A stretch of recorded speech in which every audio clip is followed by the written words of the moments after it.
महाराष्ट्र में औरंगजेब की कब्र को लेकर बवाल के बाद नागपुर के महाल इलाके में सोमवार की शाम को दो गुटों के बीच हिंसक झड़प हो गई। ये पूरा विवाद तब से शुरू हुआ है जब से विकी कौशल की फिल्म छावा थिएटर्स में आई है। मांग अब ये हो रही है कि औरंगजेब की कब्र को वहां से हटा दिया जाए, लेकिन सवाल ये है कि क्या ऐसा मुमकिन है? क्या सचमुच औरंगजेब की कब्र वहां से हट सकती है?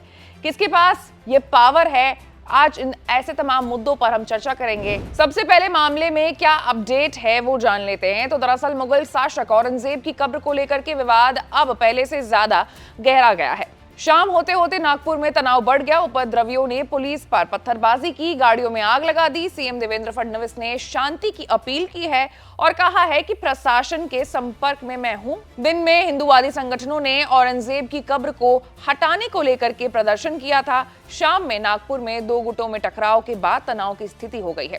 पुलिस हालात को काबू में करने के लिए फ्लैग मार्च कर रही है और उपद्रवियों की धरपकड़ भी अब शुरू हो गई है। नागपुर में हिंसा के मामले में पुलिस ने अब तक 47 लोगों को गिरफ्तार कर लिया है। साथ ही साथ कई और पुलिसकर्मी भी जख्मी हुए हैं। यही वजह है कि महाराष्ट्र के संभाजी नगर और आसपास के शहरों में औरंगजेब की कब्र को हटाने की मांग पर जोर पड़ती जा रही है। बजरंग दल और विश्व हिंदू परिषद के कार्यकर्ताओं ने प्रदेश सरकार को कब्र न हटाने पर आंदोलन शुरू करने की चेतावनी दी है। महाराष्ट्र में इस विवाद को लेकर के वीएचपी और बजरंग दल समेत कई हिंदू संगठनों से जुड़े लोगों का सोमवार सुबह से विरोध प्रदर्शन जो है वो जारी है। अब सवाल है कि क्या राज्य सरकार औरंगजेब की कब्र को हटा सकती है?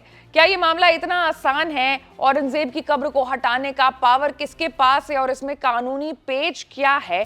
इस बारे में बात करेंगे। तो बता दें कि खुलदाबाद में औरंगजेब को आर्कियोलॉजिकल सर्वे ऑफ इंडिया यानी एएसआई ने संरक्षित इमारत घोषित किया है। दस्तावेज के मुताबिक 11 दिसंबर 1951 में गैजेट नोटिफिकेशन के माध्यम से इस कब्र को संरक्षित स्मारक घोषित किया गया था। बाद में इसी एक्ट में 1958 में संशोधन हुआ, जिसके तहत इस कब्र को राष्ट्रीय महत्व के स्मारकों की सूची में शामिल कर लिया गया। अब आते हैं सवाल पर कि क्या राज्य सरकार के पास ये शक्तियां हैं कि वो औरंगजेब की कब्र को वहां से हटा सकती है। तो बता दें कि ancient monuments and archaeological sites and remains act यानी कि AMASR के सेक्शन 19 के मुताबिक किसी भी संरक्षित इमारत को तोड़ना, हटाना और नुकसान पहुंचाना गैर कानूनी है। इस मामले में सजा का भी प्रावधान है। ऐसे में राज्य सरकार इस कब्र को तब तक नहीं हटा सकती है जब तक कब्र ASI की संरक्षित स्मारकों की सूची में शामिल है।